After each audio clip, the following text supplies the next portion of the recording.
All right. Hello, everyone. Hey, Ben. Good to see you. So, if you didn't know me, my name is Cole. I'm one of the legacy leaders here. And yeah, I'm just blessed to have this opportunity to share about my life, what I've learned, and yeah, we'll kind of get into it. So, a little bit about me.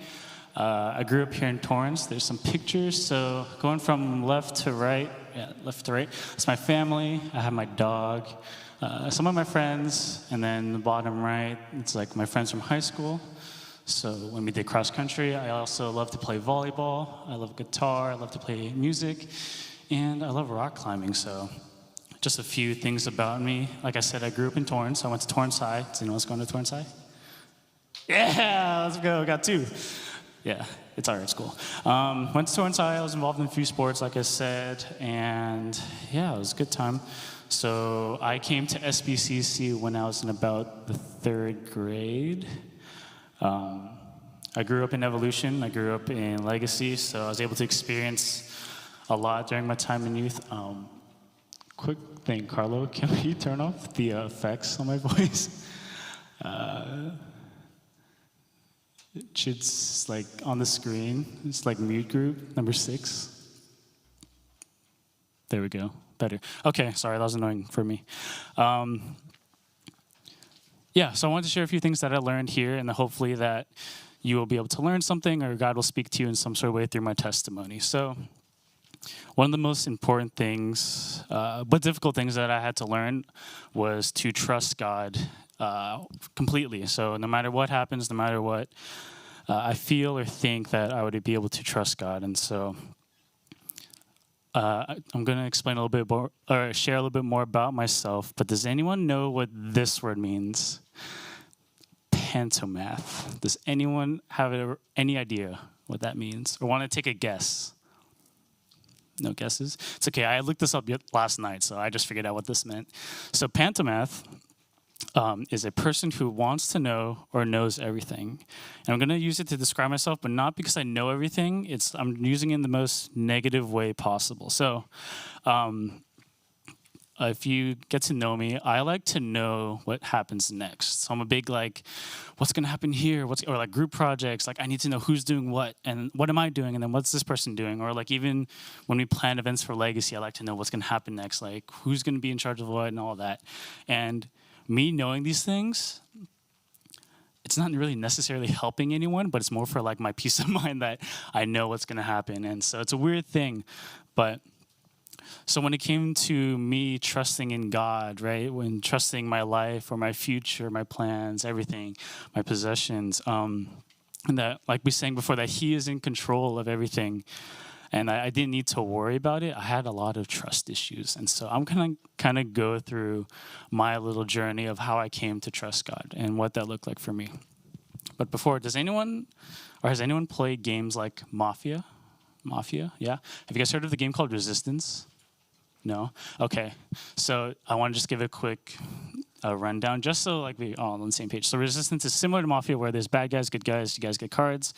The premise of the game is you take people on missions, and you want all the good guys to be on the missions, and then they get passes. The bad guys want to sabotage the mission, and then they win if you sabotage it. So basically it's a game like that, similar to Mafia. But when I was in high school, these were the types of games that were staple to my friend group. So we would spend literally hours playing this game, like Mafia, and then we switched to the next one and play it for hours. So I remember one of my friend's house, we always went there. We'd go from like 1 in the afternoon and stay there till like 10 p.m. playing these games, and like their mom would be making us food, giving us drinks. We felt so bad, but they're super nice. But yeah, so we spent a lot of time, and like when we spent so much time playing these games, we got pretty good at them, I'd say. And so I'll get back to that. And what's the point of these games? Can anyone tell me what's the point of playing Mafia? Like, what's the end goal of playing these games? No one knows the point of these games? To win, sure, yeah. To win. But essentially, right, to win these games, you have to lie, deceive, and break people's trust, right? To win these games, basically. And so, like I said, me and my friends got pretty good at Mafia. Like, it's not a good thing that we got so good at Mafia. So we would get good at lying, and when we got good at telling or figuring out what's that guy's tell, what does he do when he's lying, then we just switched it up, and then we couldn't figure it out. And so I don't know how your guys' experience was playing Mafia, but for my friends, like we've gotten into yelling matches of like, so how it's funny thinking about it. So like we'd finish the game, and then like a team would lose, right? Or a side would lose, and they'd just be like, dude, why didn't you just trust me? Why'd you trust them? Why? They were obviously lying. Like, what are you doing? Like, you're so stupid. What do you do? And the other guy's like, I didn't know he was lying to me. Like, how was I supposed to know? And they just go back and forth like that. And then there's times where, you know, there's like one really good person in Mafia, and they like lie so well, and then you're just like, wow, I had no idea. So we had some of those guys. And then the next game would start, and then right off the bat, they'd be like, I don't trust him. It's like, the game just started. I didn't do anything. It's like, no, I don't care. There's no chance I'm going to get lied to again. And so that's how the games were. But yeah, basically what you gain from Mafia, these games like Resistance, is broken trust, right? You just can't trust people. And the reason I bring this up is because sometimes when it comes to trusting God, we may think that he's going to break our trust when we, you know, want to trust him with things in our lives like grades, like sports, possessions, relationships, right? We have an idea in our mind of how we want it to go and how we want it to turn out, but sometimes God does something completely different from what we wanted or expected. And I understand that it's hard to process those things when we have such high expectations. We put so much work into our sport, our grades, and then suddenly we get injured or we fail a test. And it's hard to understand what is God's plan for me in that moment. But speaking from experience and understanding those disappointments sometimes and unmet expectations, that God's plan for our lives is much greater and better than we can imagine. And sometimes there's a reason, right, why that expectation turned out to be completely different. Sometimes his plan is revealed in hindsight. So I don't know if you guys have experienced that yet, but when you can look back on a good or bad event in your life, you can see what good or what lesson came out of that. And so one verse I really like is Romans 8:28, and it says, and we know that in all things God works for the good of those who love him, who have been called according to his purpose. This is Paul talking to the Church of Rome. And I don't have a lot of points, but if you want to write these verses down, I hope that they can be a good reminder and something you can go to when things don't go your way and you have to trust in God's plan.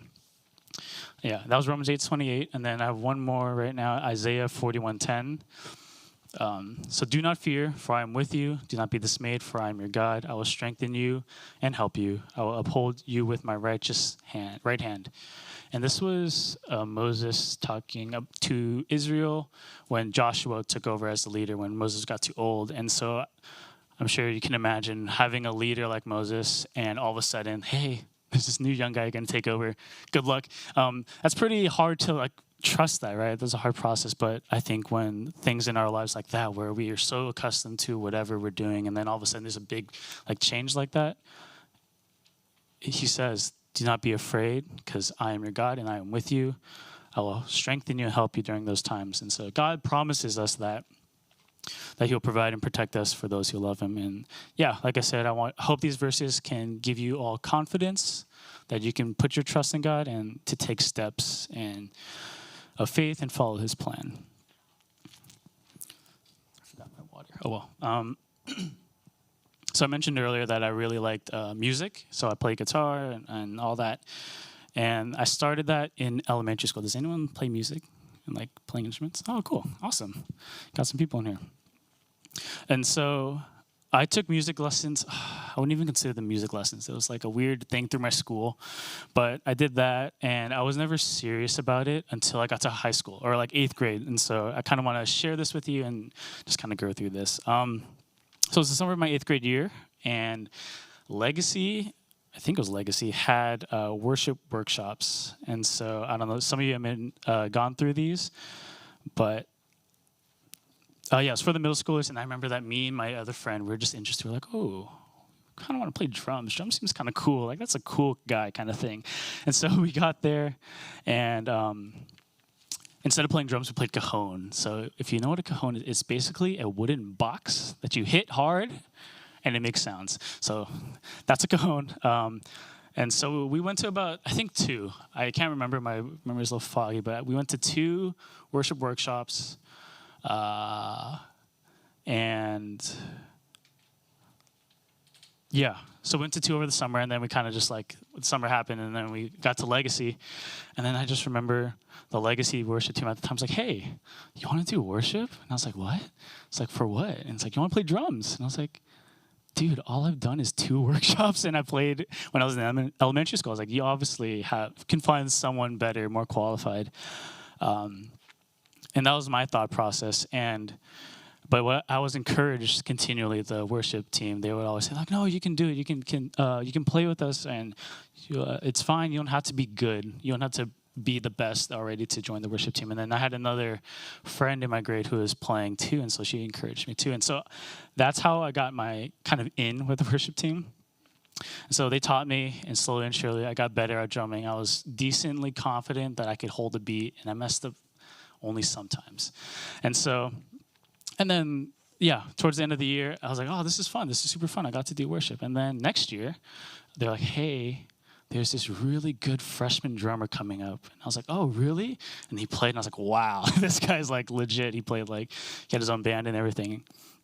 And so in my mind, I was like, well, they don't need me now because I'm not as good. And so what am I going to do? And I didn't really know. I didn't know what to do. But luckily, there was a need for the bass guitar. And so the worship leader at the time, he invested in me a lot. He was very graceful, and he taught me how to play the bass, and I learned the bass. And I was like, that's super cool. So it was like pretty easy. He even gave me a notebook of, oh, it's not here. So like, you guys know the fretboard of a guitar? There's like all this, he literally drew out the fretboard of it and wrote every single note on it on a notepad and gave it to me. So he's like, here, this is for you. You can learn. And I still have it today. I have it in my closet, but yeah, so he invested in a lot, and yeah, that was my sophomore year. I learned to play the bass. I got super comfortable, and I was like, this is awesome. Great. Then the seniors left, and I'm like, well, now we don't have a guitar player, we don't have a singer, and then they gave me the role of worship leader. And so in my mind, I'm like, dang, I've never done anything like this. I've never had a leadership role where I'm in charge of a team. What am I going to do? I'm freaking out in my mind. I was like, we don't have a guitar player. All we have is a bass and drums and keyboard. Like, you can't do music with that. It's kind of weird. But I think through that time, a lot of the college students came and helped guide me and guide the team. And they taught me again how to play acoustic guitar. And so what I'm kind of getting at, there's a lot of moments in those 3 years alone where there's a lot of uncertainty. I had no idea what was happening. Who's going to play this? Who's going to fill this role? What the heck am I doing as a worship leader? I just started 3 years ago. And I feel like that I was able to see a decent amount of struggles going through this. But I want to share, like, every time that we had issues or we didn't know what we're going to do, God always provided for me. And the team, the students volunteered at like the best times when we've had some pretty low lows, and I had a random like, hey, I can sing. Can I do the worship? Like, yes, awesome. Like, just join right away. And then when there were issues that needed to be resolved, God showed me that even though I'm like the worship leader, I can trust those around me, and especially the leaders at the time that were more mature and more experienced to help me with those issues. And so, yeah, and another perspective I had in trusting God is I shared that I changed instruments every year. And so that's, to be honest, like, that sounds kind of cool. And like, in no means am I bragging that I'm good at instruments, because I learned the basics, but it was honestly very challenging and frustrating to try to pick up a new instrument and at the same time try to be a part of a team that's we set this expectation that we're prepared. Like, we're a team for worship, and we have to do worship music. And so, but I gained this whole new perspective of what worship was, how you gain this appreciation of like, wow, people are putting in effort. When you hear it, it's not just music, it's all these people putting in their hearts to play this song that worships God. And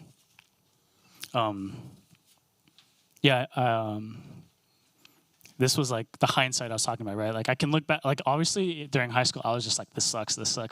Like, I'm having a hard time. But looking back, like, I never noticed my perspective changing. I never noticed that the struggles that I faced would grow me. And I think that's something we can also take and apply to our lives, right? And one thing I didn't realize, that my experience here at Legacy would affect me 5 years later. Yeah, I've had the opportunity to help with worship on the big stage, which is awesome. It's a great experience. I'm here now as a Legacy leader, and I get to help out with worship. And I attribute all that to my experiences when I had in high school, all the growth and everything, that the love I've learned to have for this ministry and also just worship in general. And so my point is that, like, I wouldn't have been here if I didn't decide to do those worship workshops when I was in 8th grade. If I decided to say, no, I don't want to do it, it's too scary, then I probably wouldn't be involved in worship. I wouldn't have learned the instruments I learned. And it's those little steps that we take, right? Those little steps of faith. Or like if I gave up halfway, right, when it's too hard to deal with drama or to deal with the issues, I wouldn't be here too, probably. And so, yeah, God puts us in these situations where we might not see the benefit. We might think it's a chore. It's something that we don't want to do. It's, what's the point? But, you know, we're there in that situation for a reason. And we should put our trust in God, because he said, right, in the verses before, he will provide for us. He will provide and make a way to guide us through it. I have a couple more verses. So in Deuteronomy 31:8, it says, the Lord himself goes before you and will be with you. He will never leave you nor forsake you. Do not be afraid. Do not be discouraged.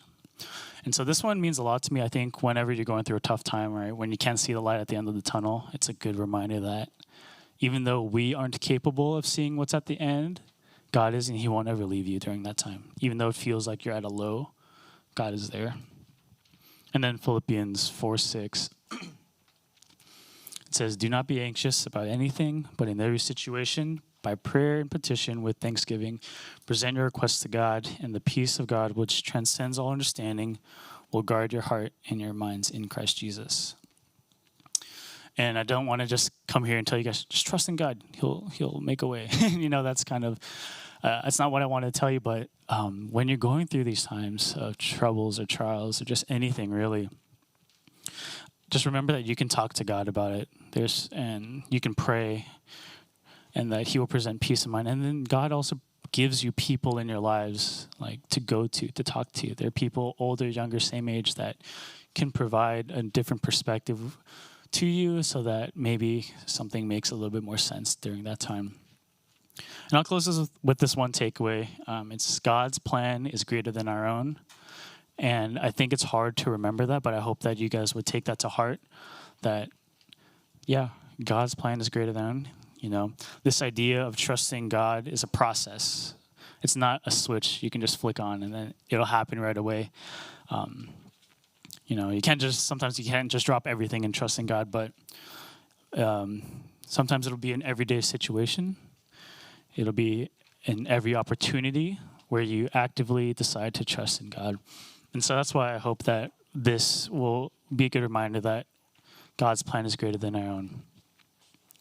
And so I encourage you and hope that you remember that even though God's will may not completely line up with yours, you know, he, the creator of the universe, the one who created you and me, he has and knows our best interests. He has the best plan in mind for us. And that, yeah, that we can come and learn to trust in who he is and what he has for us. But that's all I really have to share with you. Thank you guys for your time. And yeah.